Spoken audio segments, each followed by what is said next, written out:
مسلم league نون کے قائد میاں محمد نواز شریف سے اسلام آباد پنجاب ہاؤس میں بلاول بھٹو زرداری نے ملاقات کی۔ عدالتی اصلاحات سے متعلق آئینی ترامیم کے معاملے پر تفصیلی مشاورت کی گئی ہے۔ مزید ملاقات کا احوال جانتے ہیں بیورو چیف اسلام آباد بے نظیر مہدی سے۔ جی بے نظیر مہدی، بتائیے گا اس ملاقات کے حوالے سے۔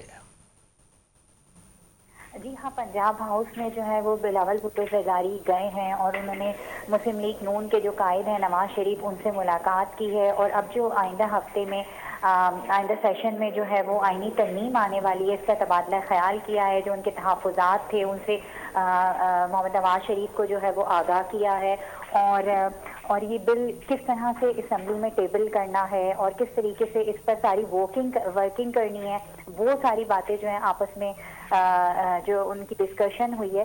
اس کے علاوہ جو اتحادی ہیں اور جو جیسے کہ ابھی مولانا کا ایک معاملہ ہے کہ مولانا اس طرف آئیں گے نہیں آئیں گے، آئینی ترمیم میں ساتھ دیں گے یا نہیں دیں گے، اس پر بھی ڈسکشن ہوئی ہے، کیونکہ بلاول بھٹو زرداری کی مولانا فضل الرحمان سے بھی ملاقات ہوئی تھی اسی ویک میں۔ تو یہ تمام تر سیاسی صورتحال ہے۔ اس کے علاوہ اوور آل جو پاکستان کی جو پوری سیاسی صورتحال ہے اس پہ تبادلہ خیال کیا گیا ہے۔ شنگھائی کانفرنس ہو رہی ہے، اس پہ بات چیت کی گئی ہے۔ جی بہت شکریہ بے نظیر مہدی، آپ ہمیں اپڈیٹ کر رہی تھیں۔